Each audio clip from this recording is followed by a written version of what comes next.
SAW bersabda, "Man qara'a ayat al-kursi dubura kulli salatin laysa bainahu wa bainal jannati illa an yamut." Barang siapa yang membaca ayat al-kursi setiap habis salat fardu, tidak ada sesuatu yang mampu menghalanginya masuk surga. Ayat al-kursi ini satu ayat menjaminkan kita masuk surga. Kalau satu ayat menjaminkan kita masuk surga, gimana suratul Baqarah seluruhnya? Gimana lagi 30 juz? Bismillahirrahmanirrahim. Assalamualaikum warahmatullahi wabarakatuh. Alhamdulillahirabbil alamin. Allahumma shalli ala sayyidina Muhammad wa ala ali sayyidina Muhammad. Sahabat, teman-teman yang beriman yang insyaallah dirahmati oleh Allah Subhanahu wa taala, pada kesempatan yang sangat berbahagia yang mulia ini mari sama-sama kita mendengarkan, kita ikuti nasihat dari guru kita almarhum Syekh Ali Jabir tentang kemuliaan ahli Quran, kemuliaan kita membaca Al-Quran. Untuk lebih detail, lebih jelasnya mari kita dengarkan dengan jemaah sekalian dimuliakan Allah Subhanahu wa taala. Memperhatikan Al-Quran itu sangat kemuliaannya buat kita. Semakin banyak perhatikan Al-Quran, semakin manfaatnya buat kita. Contoh ayat Al-Kursi, satu ayat. Rasulullah SAW bersabda, "Man qara'a ayat al-kursi dubura kulli salatin laysa bainahu wa bainal jannati illa an yamut." Barang siapa yang membaca ayat al-kursi setiap habis salat fardu, tidak ada sesuatu yang mampu menghalanginya masuk surga. Ayat al-kursi ini satu ayat menjaminkan kita masuk surga. Kalau satu ayat menjaminkan kita masuk surga, gimana suratul Baqarah seluruhnya? Gimana lagi 30 juz Al-Quran? Kata Siti Aisyah radhiyallahu anha, jumlah tingkatan dalam surga Allah sesuai jumlah ayat Al-Quran. Oleh karena itu tidak ada yang lebih tinggi di dalam surga Allah daripada Ahlul Quran. Karena nanti Ahlul Quran ketika masuk surga Allah suruh baca dan naik. Baca sebagaimana kamu baca di dunia dan naik posisimu dan derajatmu di dalam surga. Baca naik terus, baca naik sampai bersama Nabi Muhammad di derajat yang tertinggi di dalam surga Allah. Ini semua berkat Al-Quran. Belum lagi syafaat Al-Quran, belum lagi anak penghafal Al-Quran menghadiahkan 2 mahkota untuk kedua orang tuanya, belum lagi setiap satu huruf dapat 10 kebaikan, belum lagi Al-Quran akan menemani kita saat sakratul maut, belum lagi Al-Quran akan temani kita saat menghadapi mungkar nakir di dalam kubur, belum lagi saat dibangkitkan oleh Allah akan bersama Al-Quran sama kita, belum lagi saat dihisab Al-Quran akan menemani kita, belum lagi saat kita berjalan di atas sirat Al-Quran masih berkenan menemani kita sampai ke pintu surga. Bahkan ketika masuk surga Al-Quran tidak akan tinggalkan kita, masih terus masuk bersama kita di dalam surga sampai naik derajat yang tinggi di dalam surga Allah Subhanahu wa taala. Kewajiban kita cuma satu, coba berapa panjang balasan Al-Quran sampai ke surga, tapi diminta cuma satu, berkenan menjadikan Al-Quran teman kita di dunia. Temanilah Al-Quran, akan Al-Quran berkenan temani kita sepanjang hayat, bahkan sepanjang perjalanan kita menuju surga. Amin, amin. Itu kemuliaan Al-Quran. Masya Allah. Cukup ada seorang ulama dari At-Tabi'in bernama Abdullah As-Sulami, Abu Abdurrahman Abdullah As-Sulami, Abdullah bin Habib As-Sulami. Ditanya, beliau 70 tahun mengajar Al-Quran. Ditanya, wahai imam, apa yang membuat kamu sabar sampai 70 tahun mengajar Al-Quran? Kata beliau, yang membuat aku sabar dan minat menjaga keistiqomahan, bersabda Rasulullah sallallahu alaihi wasallam, khairukum man ta'allama al-Qur'ana wa 'allamah, sebaik-baik manusia yang mempelajari Al-Quran dan mengajarnya. Itulah ingin saya menjadi orang yang baik bagi manusia, sebagaimana bersabda Rasul, itulah yang membuat saya sabar dalam mempelajari dan mengajar Al-Quran. Siapa yang tidak mau jadi manusia yang terbaik menurut Rasulullah sallallahu alaihi wasallam? Itulah bersama Al-Quran.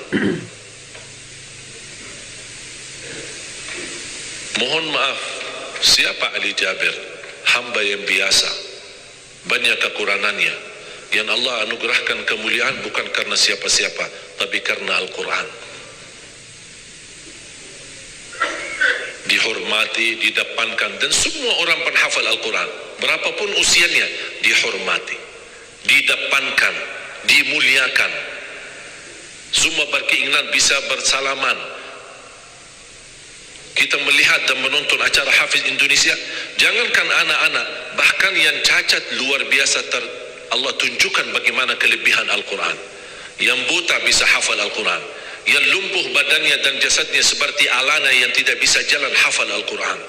Naja yang luar biasa dahsyat, otaknya terganggu tapi bisa hafal Al-Quran. Dia tidak bisa baca, kasih Al-Quran suruh baca, dia tidak bisa baca. Tapi ditanya, tes hafalannya, hafal. Berapa ayatnya? Hafal. Nomor berapa? Hafal. Kanan kiri hafal, atas bawah hafal. Masya Allah. Allah menunjukkan kepada kita, Allah tidak akan melepaskan Al-Quran menjadi jaminan ditolong. Inna nahnu nazzalna dzikra wa inna lahu lahafizun. Kami telah menurunkan Al-Quran dan kami akan menjaganya. Di antara terjaga Al-Quran secara fisik, terjaga Al-Quran secara tulisan, terjaga Al-Quran secara suara, dan terjaga ahlul Quran, para penghafal Al-Quran. Oleh karena itu jamaah sekalian, selalu saya mendorong masyarakat, kalau kaum muslimin muslimat di Indonesia merasa dirinya gagal menjadi penghafal Al-Quran, jangan putus asa. Tetap masih anda bisa menjadi ahlul Quran. Ayo kita lipatkan diri kita melalui yang jadi saham atau saksi baik bagi kita di hadapan Allah, melalui infak kita, sedekah kita, zakat kita, wakaf kita, apa saja, supaya kita datang di hadapan Allah. Ya Allah, mohon maaf, saya belum bisa hafal Al-Quran, tapi hartaku menjadi saksi untuk membantu dan menolong Al-Quran dan binaan Al-Quran. Insya Allah termasuk ahlul Quran dan mendapatkan syafaatnya Al-Quran di hari kiamat, dan amal itu menjadi sedekah jariyah yang menalirkan pahalanya sampai hari kiamat. Semua harus bisa berjuang. Tidak boleh ada orang berkata saya tidak bisa hafal. Insya Allah anakmu bisa hafal. Kalau anakmu belum bisa hafal, insya Allah cucumu bisa hafal. Kalau itu pun tidak berhasil, insya Allah saham walaupun sedikit seikhlasnya bisa menjadi saksi baik. Infaknya, sedekahnya, ikhlasnya, zakatnya, wakafnya, semua bisa menjadi saksi baik. Karena kita mendapatkan sebuah kemuliaan Al-Quran. Al-Quran kitab suci yang tidak ada keraguan di dalamnya. Sayang sekali kita bisa kehabisan berhari-hari tidak baca Al-Quran. Saya harap insya Allah mulai hari ini kita komitmen untuk khatam Al-Quran. Siap? Masih menunggu cara mudah untuk khatam? Saya kasih cara mudah. Ini kan Quran seperti Quran Madinah, ya, modelnya seperti ini halamannya. Sekarang sudah banyak di Indonesia seperti Quran Syamil atau Quran ini sudah mulai seperti ini, Quran Madinah, ya. Maksudnya model cetakannya dicetak seperti ini, mulai dari ayat, kalau di akhir halaman ditutupi dengan ayat. Dulu Quran lama, setiap halaman kita buka kadang-kadang ada separuh ayat di halaman kanan, sisanya di halaman kiri. Sekarang Quran Madinah tidak boleh begitu. Termasuk sudah mulai di Indonesia yang sudah disahkan oleh Kementerian Agama, disesuaikan seperti Quran Madinah. Jadi halamannya atas mulai dari ayat, kalau di akhir halaman ditutupi ayat, tidak disambungkan ke halaman berikutnya, supaya teratur. Di antara mereka susun setiap satu juz 20 halaman, dihitung seperti itu supaya rapi. Apa tujuan? Sebenarnya saya mengambil kesimpulan dari hikmah itu. Kenapa setiap juz 20 halaman? Ternyata saya bisa bentuk cara mudah mengkhatam Al-Quran. Setiap waktu salat baca 4 halaman, 4 kali 5 waktu 20, sudah khatam 1 juz. Jadi kalau khatam tidak harus sekaligus. Jangan habis ceramah anda posisi iman yang mulai naik, semangatnya luar biasa, pulang ke rumah baca Al-Quran 1 juz, besoknya masih semangat baca 2 juz, 3 juz, dan seterusnya. Begitu menurut semangat, tidak baca 1 tahun. Tidak boleh terlalu semangat, tetap semangat tapi diatur semangatnya. Standar 1 juz, tidak usah berlebih-lebihan. Jaga 1 juz, sedikit demi sedikit, istiqomah, lebih baik daripada banyak tapi terputus. Dan itu bersabda Rasulullah SAW, khairul amali adwamahu wa inqal, sebaik-baik amal sedikit tetapi istiqamah daripada banyak tapi terputus. Makanya setiap waktu salat baca 4 halaman. 4 kali 5 20. sudah 20. Halaman. Kira-kira cocok? Cocok. InsyaAllah. Hah? Siap Bu? Mau fikir dulu ya? Kira-kira mau nggak lebih mudah lagi? Oh. Masih mau lebih mudah lagi ya? Insya Allah masih ada, jangan khawatir. Masih ada.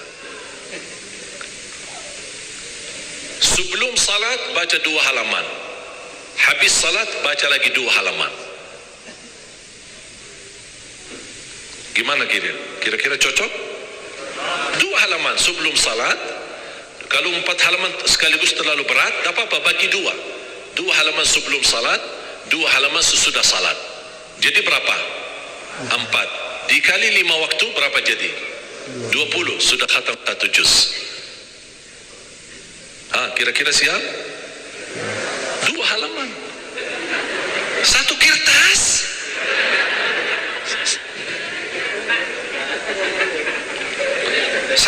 Satu lembar ya. 1 kertas. 1. Cuma bola balik. Masa keberatan? Cuma 1.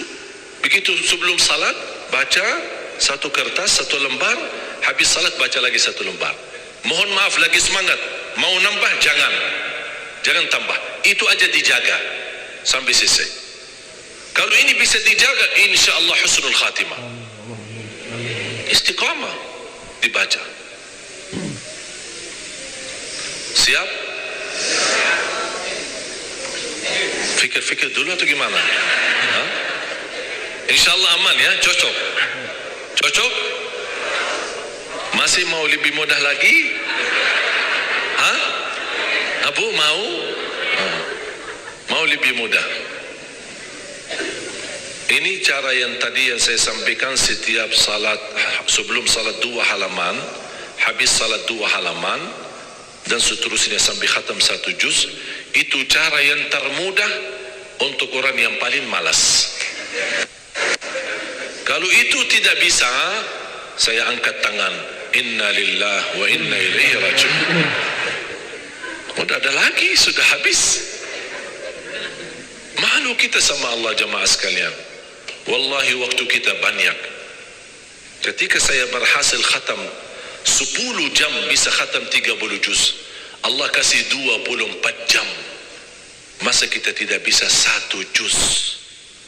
Saya tidak minta 30 juz dalam 10 jam.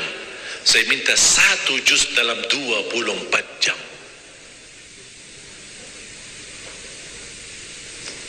Dan saya nasihati, kalau ketika anda baca, jangan suka lihat halaman belakang.